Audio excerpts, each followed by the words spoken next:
Hello साथियों, नमस्कार, जय हिंद, जय भारत।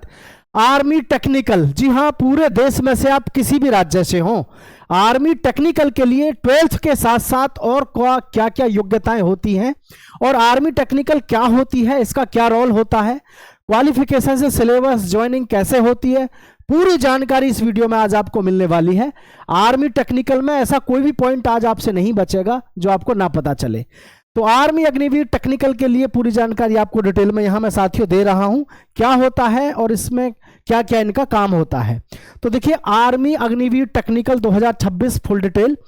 आर्मी अग्निवीर की जब आप ट्रेनिंग कर लेते हैं टेक्निकल से, ठीक है, टेक्निकल वाले बच्चे जो हैं ये किस किस में जाते हैं, EME, electrical and mechanical engineering, आपको जो जाना होता है ये आपको मिलती है ट्रेड। कौन कौन सी, इलेक्ट्रिकल एंड मैकेनिकल इंजीनियरिंग, और सिग्नल्स में जाते हैं एएमसी, जो नर्सिंग असिस्टेंट होते हैं ना, उनकी तरह इसमें भी आपको जाने का मौका मिलता है, एएमसी में भी।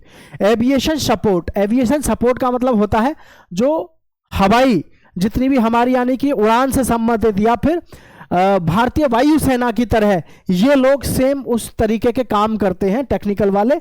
अलग अलग जो बच्चों को ब्रांच मिलती हैं, और किसी को व्हीकल मेंटेनेंस के लिए काम मिलता है, किसी को वेपन जो हथियार हैं उनके सपोर्ट के लिए काम मिलता है। तो आप जब टेक्निकल की ट्रेड से पूरी ट्रेनिंग कर लेते हैं अग्निवीर की, तो आप देख सकते हैं आपके पास इस सब में जाने का मौका मिलता है। 1 2 3 4 5 6 तरीके की कोर हैं जिनमें आपको ड्यूटी मिलती है, जिनमें आपको काम करने का मौका मिलता है। और इतना ही नहीं, ये भी मैं आपको बता दूं, आर्मी टेक्निकल से अगर आपने ट्रेनिंग कर ली तो उसके बाद में आप 4 साल के बाद वहां रहो या घर आओ, आपको कोई दिक्कत वाली बात नहीं है, क्योंकि प्राइवेट कंपनी जो होती है वो आर्मी के बंदों को जबरदस्त तरीके से हायर करती है और बहुत अच्छे सैलरी पैकेज पर। क्योंकि हमारे साथी लोग जो आर्मी से रिटायर्ड हो के आए हैं बहुत अच्छी जॉब कर रहे हैं, ठीक है। तो यहाँ एजुकेशन क्वालिफिकेशन देखेंगे। एजुकेशन क्वालिफिकेशन के बारे में आपको केवल यही पता है कि जी 12वीं क्लास में हमारी पीसीएम होनी चाहिए, फिजिक्स केमिस्ट्री मैथ्स। इतना नहीं, इसके साथ साथ अलग भी आपके पास में और भी क्वालिफिकेशंस हैं जिनसे आप इंडियन आर्मी में टेक्निकल में जा सकते हैं। वो क्या क्या है, आइए। सबसे पहली क्वालिफिकेशन है 12th पास। 12th में अगर आपके पास में पीसीएम है, फिजिक्स केमिस्ट्री मैथ्स है, और आपके कम से कम 50% है सारे अंक मिला के,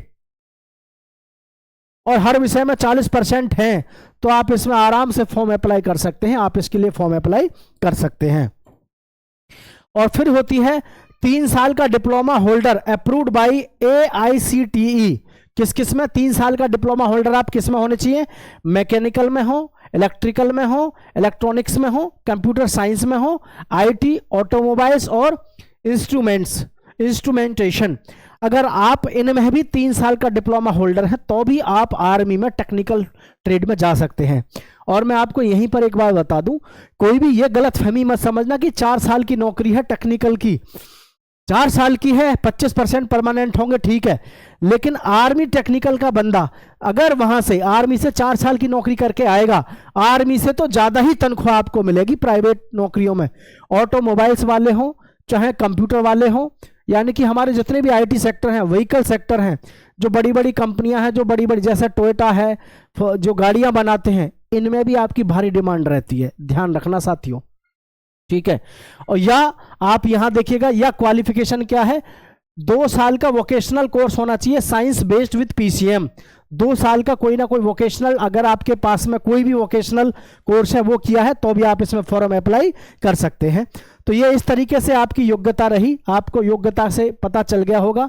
12वीं में PCM है तो अप्लाई कर सकते हैं, 3 साल का डिप्लोमा है तो भी, और 2 साल का वोकेशनल आपके पास में वोकेशनल कोई कोर्स डिप्लोमा है तो भी आप इसमें फॉर्म अप्लाई कर सकते हैं, ठीक है। अब एज लिमिट क्या रहती है, 17.5 से 21 साल रहती है, ठीक है, 17.5 से 21 साल। 2026 के लिए exact date of DOB notice में आएगा। जो नोटिस में आपका एग्जैक्ट डेट आएगा, डेट ऑफ बर्थ, वो भी मैं आपको बता देता हूं। 1/1/2005, कितना साथियों, 1/1/2005 से, ठीक है, 1/1/2005 से 1 अप्रैल 2009 जिस भी युवा साथी की डेट ऑफ बर्थ आ रही है वो आर्मी में अपना फॉर्म भर पाएंगे, ठीक, वो आर्मी में अपना फॉर्म भर पाएंगे। और आप जब भी कभी ये वीडियो देख रहे हो 2026, 27, 28 किसी भी साल में, ये बात ध्यान रखो, ये 2026 की डेट ऑफ बर्थ है। 2027 की जो डेट ऑफ बर्थ रहेगी इसमें बस यहां पर साल बढ़ती रहेगी 2006 से, यानी ये तो रहेगी सेम फॉर्मेट में, और यहाँ 2000 क्या हो जाएगा 10, 9 का 10 हो जाएगा। अगली साल 27 के बाद 28 में देखोगे तो 28 में आपका 2007, यानी कि एक एक साल बढ़ती रहती है। तो ये आपकी डेट ऑफ बर्थ रहने वाली है। ठीक, हाइट की बात करें तो हाइट जो है नॉर्थ इंडियन की 170 सेंटीमीटर है, वेस्टर्न यूपी दिल्ली एनसीआर के आपकी है 169, कितनी है 169 हाइट है आपकी। हिली एरिया का मतलब जो भी पहाड़ी क्षेत्रों से बिलोंग करते हैं उनकी 163 से 166 सेंटीमीटर होनी चाहिए। सभी बच्चों को उम्मीद है ये बात समझ में आ गई होगी, किसी बच्चे का कोई कंफ्यूजन नहीं रहना चाहिए। बात क्लियर? यस। चलिए, फिजिकल स्टैंडर्ड शारीरिक जो परीक्षा होती है, इसमें शारीरिक परीक्षा होती है वो कब होती है? वो पहले रिटन एग्जाम होता है। तो रिटन एग्जाम CEE आपका ऑनलाइन होगा, जिसमें आपके 50 क्वेश्चन होंगे। टोटल मार्क्स आपके कितने होंगे? 100, क्योंकि एक प्रश्न 2 नंबर का होता है। नेगेटिव मार्किंग भी इसमें आपको देखने को मिलती है 1/4 के हिसाब से। एग्जाम सिलेबस जो आपका आता है वो भी मैं आपको बता देता हूं। और इसमें देखो एक बात समझना, जैसे पहले आपका लगेगा एग्जाम, तो एग्जाम में आपके क्या क्या टॉपिक होते हैं, क्या क्या सब्जेक्ट होते हैं, वो भी आपको आगे पता चलेगा। पहले एक बार इसको देख लो। नेगेटिव मार्किंग हो गया। अब यह है general science, physics, chemistry, biology. इनसे आपके क्वेश्चन आते हैं, किससे? जनरल साइंस में फिजिक्स के, केमिस्ट्री के और बायोलॉजी के प्रश्न आते हैं। उसके साथ में आपका मैथ्स आता है। मैथ्स में प्यारे साथियों आपका एलजेब्रा होता है, मेंसुरेशन, टेक्नोमेट्री, अर्थमेटिक और जियोमेट्री, ये आपके सब्जेक्ट होते हैं। रीजनिंग में आप समझ लो यहां से नॉन वर्बल आते हैं, एनालॉगीज आती है, सीरीज आती है, कोडिंग डिकोडिंग आती है, पैटर्न रिकॉग्निशन आता है, यानी पैटर्न को आपको रिकॉग्नाइज करना होता है, पैटर्न पहचानना होता है। कंप्यूटर एंड टेक्निकल अवेयरनेस, इसमें आपके हार्डवेयर बेसिस क्वेश्चन होते हैं, ठीक है। और यहां नेटवर्किंग फंडामेंटल्स होते हैं, इलेक्ट्रॉनिक कंपोनेंट्स होते हैं, बेसिक सर्किट्स होते हैं, सेफ्टी प्रोटोकॉल्स होते हैं। ये आपका पूरा सिलेबस रहता है, जहां से आपको अच्छे से अपनी तैयारी करनी होती है। मेडिकल स्टैंडर्ड्स की बात करें तो आई साइड आपकी 6/6 और 6/12 होनी चाहिए।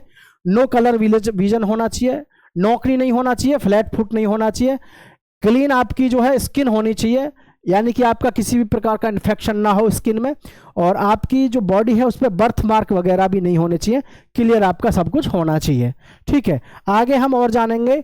आगे देखिएगा, ट्रेनिंग पीरियड जो होता है आपका इसका GD टेक्निकल का 24 weeks basic military training, 24 weeks की आपकी बेसिक ट्रेनिंग होती है, और physical plus drill plus weapon training, आपको वेपन हथियारों की ट्रेनिंग दी जाती है, ड्रिल कराई जाती है और फिजिकली आपको मजबूत किया जाता है। 12 से 24 वीक्स आपकी टेक्निकल ट्रेनिंग है, जिसमें आपको सिखाया जाता है electrical systems, vehicle repair, electronics equipments और कम्युनिकेशन सिस्टम्स और weapon technology, weapon technical maintenance, ये चीज़ें आपको सिखाई जाती हैं। और ये चीज़ें एक बीटेक वाला बंदा भी उतने अच्छे तरीके से नहीं सीख पाता जितना कि आप आर्मी में जाने के बाद इस सबको अच्छे से सीख जाते हैं। अब थोड़ा सा यहाँ पर एक चीज़ में आपको कन्फ्यूजन मिलेगा सैलरी स्ट्रक्चर में। भाई इसका जो सैलरी स्ट्रक्चर है उसको थोड़ा सा ध्यान देंगे आप सभी। इसकी जो सैलरी है वो क्या रहती है? 4 साल की है, नो डाउट इसमें 4 साल की है। 4 साल के बाद जो है 25% को परमानेंट करेंगे, लेकिन अगर आप टेक्निकल में भर्ती होते हैं तो यकीन मानिए आपको 4 साल के बाद नौकरी की ज़रूरत नहीं है, क्योंकि प्राइवेट सेक्टर में आपको लेने वाले बहुत बैठे हैं। ठीक है, बड़ी बड़ी कंपनियां आपको अपने आप ही हायर कर लेंगी। तो मंथली सैलरी जो रहेगी, पहली साल 30,000 में से आपको 21,000 मिलेंगे, 9,000 का डिडक्शन होगा। सेकंड ईयर में 33,000 होंगे, जिसमें से 9,900 का डिडक्शन होगा, 23,000 आपको इन हैंड मिलेंगे। थर्ड ईयर में 36,500 में से 25,580 आपके खाते में आएंगे और 10,950 आपके डिडक्ट होंगे। चौथी साल में 40,000 तनख्वाह होगी, जिसमें से 38,000 आपके खाते में आएंगे और 12,000 आपके कट जाएंगे। और ये कटी हुई जो धनराशि है ये आपको एक साथ 4 साल बाद एक साथ मिलेगी, जिसमें आपका जो पेमेंट होगा लगभग 12 लाख रुपए होगा। अब एक बात और दिमाग में बैठाना, ये जो आपको बताई है 21, 23, 25 और 28, ये फिक्स नहीं है। अगर आपका किसी अच्छी जगह पे पोस्टिंग है, ये एरिया के हिसाब से आपको अलाउंस वगैरह मिलते हैं, वो आपको एक्स्ट्रा भी मिलती है सैलरी, इससे कम नहीं जाती है। ये एक अप्रोक्स आइडिया है इसका। ठीक है, तो किसी भी साथी को कोई समस्या हो, कोई प्रॉब्लम, तो वो जरूर बताइएगा। ठीक है, job role after joining technical trade. Technical trade से अगर आप ज्वाइन करते हैं तो आपको जो जॉब रोल होगा क्या क्या होगा? Technical maintenance arms, repair of vehicles और generators, radio communication system handling, UAV support और आईटी सिस्टम सपोर्ट और आर्मामेंट एंड एम्यूनेशन मेंटेनेंस, ये आपका यहां पर काम रहेगा। ज्वाइनिंग प्रोसेस जो रहेगी, पहले आप ऑनलाइन फॉर्म भरोगे, फिर आपको एग्जाम देना पड़ेगा, फिर आपका फिजिकल फिटनेस टेस्ट होगा, मेडिकल एग्जाम होगा, फाइनल मेरिट लिस्ट एनरोलमेंट और फिर आपकी ट्रेनिंग होगी। तो साथियों, इसमें जो आपका फिजिकल होता है, 1600 मीटर की रेस आपको पास करनी होती है। 1600 मीटर पास करनी होती है। 5.5 मिनट का समय घर पे निकाल के रखो, आप इसमें रेस मार दोगे। ठीक है भाई, इसमें आपको पुलअप्स भी लगानी होती है, बीम लगानी होती है, मतलब एक 9 फीट का गड्ढा होता है जो आपको कूदना होता है, एक जिगजैग होता है जिस पे आपको चलना होता है, बच्चे भी चल जाते हैं, कोई बड़ी बात नहीं है। तो उम्मीद है हर एक किसी को टेक्निकल के बारे में पूरी जानकारी मिल गई होगी, और सभी युवा साथियों से कहना चाहेंगे भाई चैनल को सब्सक्राइब करके दोस्तों के साथ जरूर शेयर करिएगा। इसी प्रकार की मोटिवेशन वीडियोस की बात करें, नोटिफिकेशन की बात करें, हर चीज आपको मिलती रहेगी। बेहतरीन तैयारी के लिए भी चैनल को सब्सक्राइब करके रखिएगा। जय हिंद, जय भारत साथियों।